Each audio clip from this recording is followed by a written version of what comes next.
안녕하십니까. 성경의 역사적인 흐름에 따라서 함께 하나님의 말씀을 공부하는 IM 성경 탐험입니다. 오늘은 제 4과 바벨탑 사건에 대해서 우리가 함께 공부해 보도록 하겠습니다. 우리 그 창조시대 네 가지 사건 위에 써 있죠. 창조, 타락, 노아의 방주, 바벨탑. 오늘 그 마지막 바벨탑 사건입니다. 세월이 흐르자 땅의 사람들이 다시 많아졌습니다. 이 세월은 이제 노아의 방주 사건 이후 얘기하는 거죠. 어, 세월이 흐르자 사람들이 다시 많아졌습니다. 사람들은 하늘 높은 탑을 쌓아 물로 심판하신 하나님을 대항하고자 하는 교만한 마음을 품었습니다. 당시엔 언어가 하나였기에 사람들은 서로 공모하여 탑을 쌓았습니다. 하나님은 서로의 언어를 다르게 하여 혼잡하게 했습니다. 서로 언어를 알아들을 수 없게 되자 바벨탑을 더 이상 쌓을 수 없었습니다. 그 후 사람들은 하나님이 원하시는 대로 지면에 흩어졌습니다. 우리가 이제 바벨탑 사건은 뭐 다들 너무나 잘 알고 또 뭐 지금도 뭐 고고학자들이나 이런 사람들이 바벨탑을 찾아서 막 이렇게 연구하고 이런 것들도 이제 가끔 다큐나 이런 것들도 이제 볼 수 있는데 그 바벨탑에 대해서 우리가 함께 성경에 나와 있는 바벨탑에 대해서 함께 생각해 봤으면 좋겠습니다. 창세기 9장 1절로 4절을 보니까 온 땅에 구름이 하나이요 언어가 하나이더라. 이에 그들이 동방으로 옮기다가 신할 평지를 만나 거기 거하고 서로 말하되 자 벽돌을 만들어 견고히 굽자 하고 이에 벽돌로 돌을 대신하여 역청으로 진흙을 대신하고 또 말하되 자 성과 대를 쌓아 이 꼭대기를 하늘에 닿게 하여 우리의 이름을 내고 온 지면에 흩어짐을 면하자 하였더니 아멘. 이렇게 보면은 이 그 뭐 탑을 만들어서 우리의 이름을 내고 온 지면에 흩어짐을 면하자 이렇게 지금 얘기하고 있어요. 그렇죠? 그렇게 성과 대를 쌓아서 이렇게 말씀하고 있어요. 9장 9절도 봅시다. 그러므로 그 이름을 바벨이라 하니 이는 여호와께서 거기서 온 땅의 언어를 혼잡케 하셨음이라. 여호와께서 거기서 그들을 온 지면에 흩으셨더라. 아멘. 이렇게 얘기하고 있어요. 사실 요 말씀이 오늘 이제는 우리가 함께 주로 다룰 이야기인데 오늘 제가 이제는 지난 시간에 번에 여러분하고 이야기했던 대로 그 니무롯에 대해서 잠깐 우리가 좀 함께 우리가 생각해봤으면 해서 창세기 8장 6절로 14절에 있는 말씀을 잠깐 우리가 보도록 할게요. 6절에 보면 함의 아들은 그러니까 여기서는 이제는 노아의 아들 셋 중에서 셋 함과 야벳 그 위에 셈 있죠. 셈, 함, 야벳이잖아요. 그 둘째 아들 함의 아들은 구스와 미스라임과 붓과 가나안이요.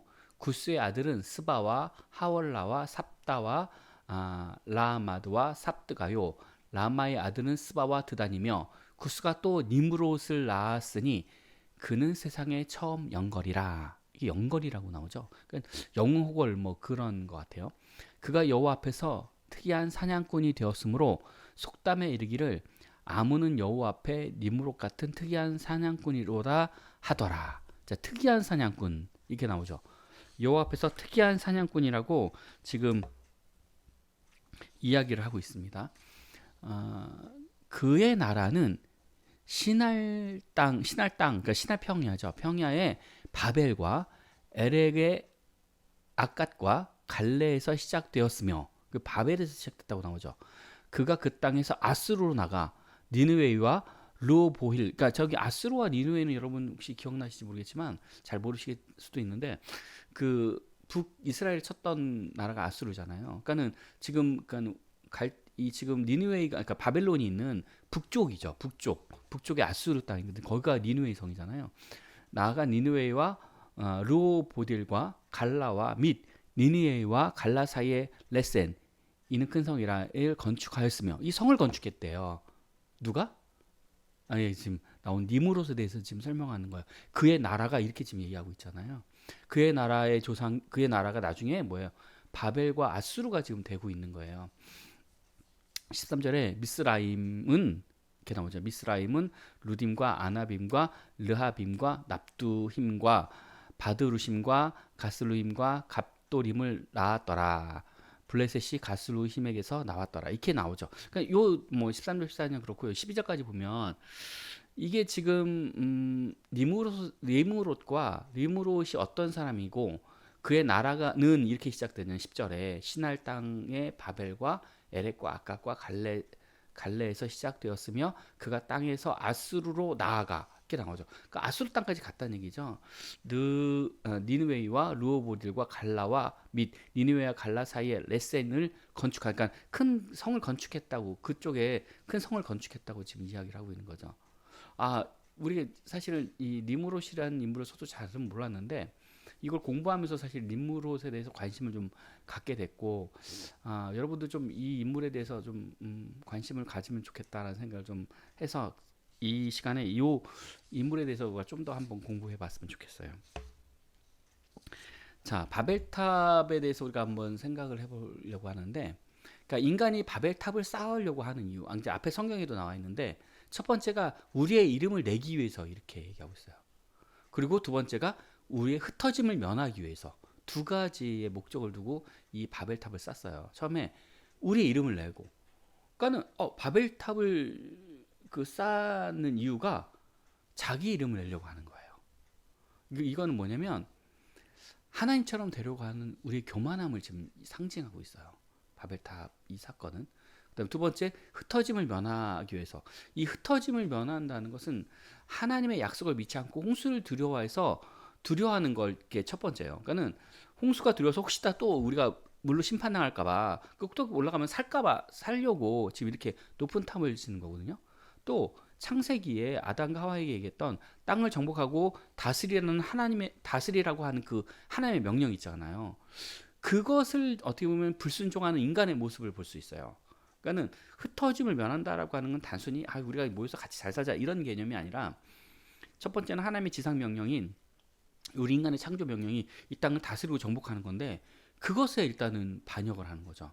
두 번째가 하나님께서 분명히 물로 심판하지 않을 거야 이렇게 약속으로 무지개로 보여주셨는데 그 약속을 믿지 않는 거예요. 두 가지 의미가 있다고 저는 생각을 하는데 여러분들 요거 두 가지 좀 생각해 보면서 우리가 한번 생각해 봤으면 좋겠습니다. 그러니까 바벨이란 뜻은 그러니까 혼란, 심판, 헛소리란 그런 의미가 있다고 해요. 그래서 여러분 이게 바벨이란 뜻은 참고로 이렇게 알고 계시고 하나님의 심판과 은혜. 하나님은 언어를 혼잡케 하시는 방법으로 인간들을 이렇게 심판하셨죠. 하지만 이는 우리를 더 이상 죄에서 멀어지게 하시려는 하나님의 은혜입니다. 그러니까는 하나님께서 언어를 혼잡하게 하신 것 단순히 어떤 심판의 결과물이라기보다는 그렇게 해서 우리가 더 죄 짓는 것을 막고자 하는 그 하나님의 큰 뜻이 있었고 그것이 하나님의 은혜라는 거죠.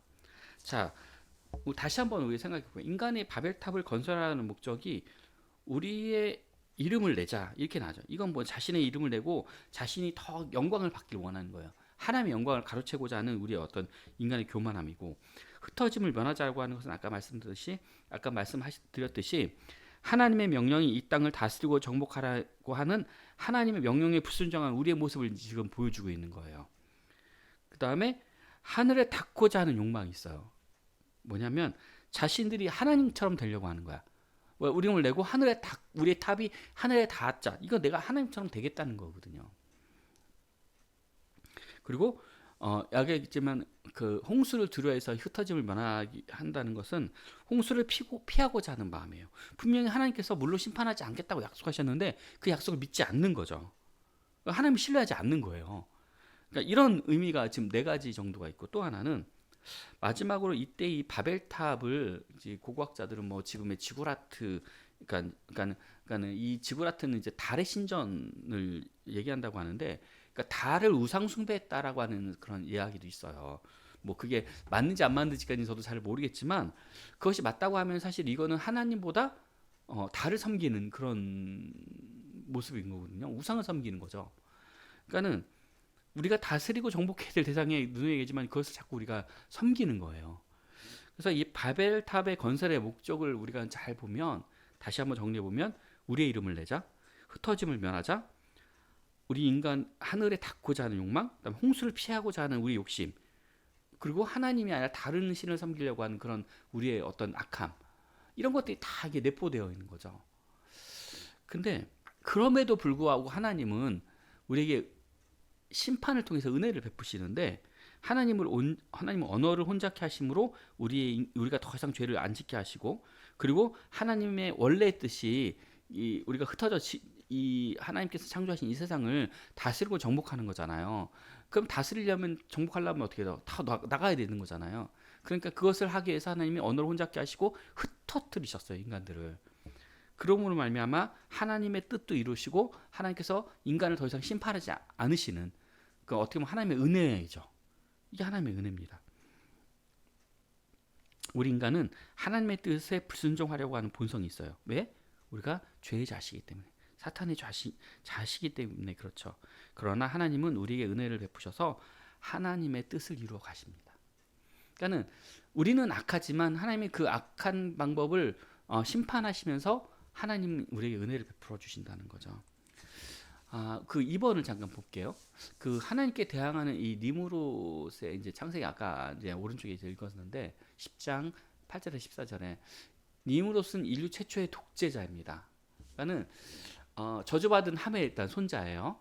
그다음에 그 이름의 뜻은 반역이란 뜻인데, 반역이란 뜻이 있고, 직업은 이제 특이한 사냥꾼으로 돼 있어요. 근데 하나님 앞에서 특이한 사냥꾼이라고 돼 있는데 이걸 학자들은 인간을 사냥했다라고 이렇게 이분은 주장하고 계시더라고요. 하더라고요. 그래서 이게 물론 인간에 있어서 영웅호걸일 수 있어요. 그러니까 뭐냐면 우리가 이제 이 당시에는 뭐 호랑이나 사자나 사람을 해하려고 하는 그런 짐승들이 좀 더 강력했잖아요. 왜냐면 이게 무기가 이런 우리가 이제 방어할 만한 수단이 마땅치 않았으니까. 근데 이 리모롯은 힘이 세고 어떻게 보면 영웅호걸이었기 때문에 이 사냥을 잘했단 말이에요. 그러니까는 사람을 지켜줬기 때문에 어떻게 보면은 인간으로부터 추앙을 받은 거죠, 리무롯이. 그러니까는 어떻게 보면 추앙됨으로 그 사람이 어떤 신처럼 이렇게 받드는 그러한 사람이지 않았나라는 생각이 또 들고요. 또 하나는 이 사람이 특이한 사냥꾼이라고 해서 사람을 사냥하는, 옛날에도 뭐 원시 시대라든가 이 시대 그 그러니까 인육을 먹는 그런 종족도 지금도 있다고 하는데, 어쨌든 사람을 사냥하는 그런 인간일 수 있어요. 예를 들어서 뭐 그냥 일반적으로 같이 사는 동네가 아니라, 예를 들어서 뭐 다른 동네에 뭐 노비가 도망갔다거나 뭐 노예가 도망갔다거나 그러면 그 사람을 사냥하는 옛날 추노꾼 같은 걸 수도 있겠다는 생각은 들어요. 그래서 저도 뭐 정확하게는 그냥 성경에 특이한 사냥꾼으로만 돼 있지만 이게 어떤 특이한 사냥꾼이냐 이거는 잘 모르겠어요. 근데 이제 여러 가지 설이 있으니까 인간을 사냥했다는 얘기도 있고요. 또 뭐 아니면 이제는 영웅으로서 그런 어떤 군인처럼 사람들을 보호해줬다 그런 얘기도 있고, 뭐가 답인지는 모르겠지만 어쨌든 간에 일단 일반적인 사람은 아니었다는 거죠. 그리고 이제 아까 성경에도 나왔지만 성경에 이제는 10절부터 쭉 나오지만 니무롯은 바벨탑을 건설을 주도했을 뿐더러 그러니까 바벨론이죠. 바벨론 제국의 어떻게 보면은 창시자라고도 볼 수 있어요. 그러니까 아수르 제국의 창시자일 수도 있고. 그러니까 이렇게 어떻게 보면 하나님과 이 바벨은 사실 막 계속적으로 계시록에도 나오지만 하나님과 이 적대적인 관계, 그러니까 하나님과의 반대편에 있는 인물이거든요. 그게 바벨이거든요. 그러니까 그것의 기본적인 원인, 그 창시자가 바로 이 니무롯이라는 인물이라는 거죠. 그러니까 첫 번째 보니까 이방 나라의 대명사로 바벨론 제국을 이제 계시록에도 얘기하고 있어요. 아수르 제국, 계시록의 큰 바벨론. 계시록 이제 17장 18절에 나오는데, 이렇게 이제는 어떻게 보면은 이방 나라, 그러니까는 하나님의 나라에 반대되는 그런 어떤 악한 나라로 이제 바벨론 제국, 또 그러니까 어떻게 보면은 그 사탄의 나라라고도 볼 수 있죠. 그 제국으로 이렇게 아수르 제국이나 이 바벨론 제국이 나오거든요. 그러니까 여러분들이 이러한 인물들이 있구나, 이러한 인물도 있구나 하는 것을 그냥 아셨으면 좋겠다는 생각이 들어요. 근데 이 할아버지가 누구예요? 노아였던 거예요. 저는 여기서 약간 소름이 돋았는데, 노아가 그렇게 하나님과 동행하고 당대 의인이었는데 이 사람이 이제 자기가 심은 포도주로 마시고 실수를 하잖아요. 근데 그것을 보고 둘째 아들이 함이 그 자기 아빠에 대해서 어떻게 보면 수치스럽게 하잖아요. 그런 말미암아 저주를 받는단 말이에요. 그 손자가 바로 니무롯이라는 거예요. 그러니까는 사실 노아가 굉장히 의인이고 의로운 사람이었는데 그 자녀들은 과연 그렇지 못했다는 거죠. 그러니까 사실 지금 그러니까 우리가 이제 성경을 앞으로 더 배우다 보면 그런 일들이 굉장히 많아요. 그러니까는 아빠는 아빠나 부모님은 굉장히 위대한 선지자고 굉장히 신앙이 좋은데 그 자녀는 그렇지 않은 경우가 굉장히 많아요. 그래서 뭐 우리가 이제는 여호수아를 보더라도 그렇고 또 이제는 사무엘을 봐도 그래요. 그래서 참 이 신앙의 대를 이어간다는 게 참 굉장히 어려운 것 같습니다. 여러분의 자녀를 위해서 말 기도하시고 또 우리가 서로 이 신앙의 대가 정말 신앙의 그 대가 잘 연결될 수 있도록 함께 정말 기도해야 될 것 같아요. 잠깐 더 보면은 함 다음에 이제 구스고 그 다음에 이제는 니무롯이잖아요. 그리고 이 그 반대에 있는 그 셈의 아버지가 누구냐면 그 따지면은 그러니까 노아지만 아 노아 노아는 그러니까는 어떻게 보면 그러니까 노아의 그 위로 올라가면 누가 나오나요? 그 위에 올라가면 노아의 그 위에 올라가면 누가 가인과 아벨이 나오겠죠. 그럼 이 과연 누구냐면 가인과 아벨에서 아벨은 죽잖아요. 그럼 가인의 후손이 아니고요. 하나님께서 어 아벨이 죽고 나서 셋을 주시죠. 이 셋의 그 계보에 나오는 인물이 아벨이 이 어, 어떻게 보면은 이 저기 뭐라 그럴까 그 노아인 거죠. 그리고 그 후손들로서 이렇게 어떻게 보면 그러니까는 그러니까는 셋 노아 그다음에 여기 셈 그다음에 어떻게 보면 아브라함 그다음에 다윗 예수 이렇게 계보가 연결된다고 볼 수도 있는 거죠. 물론 뭐 우리가 어떤 증거나 이런 거는 뭐 없지만 우리가 지금까지 성경의 말씀들을 이렇게 쭉 보면은 그렇지 않을까라고 생각이 듭니다.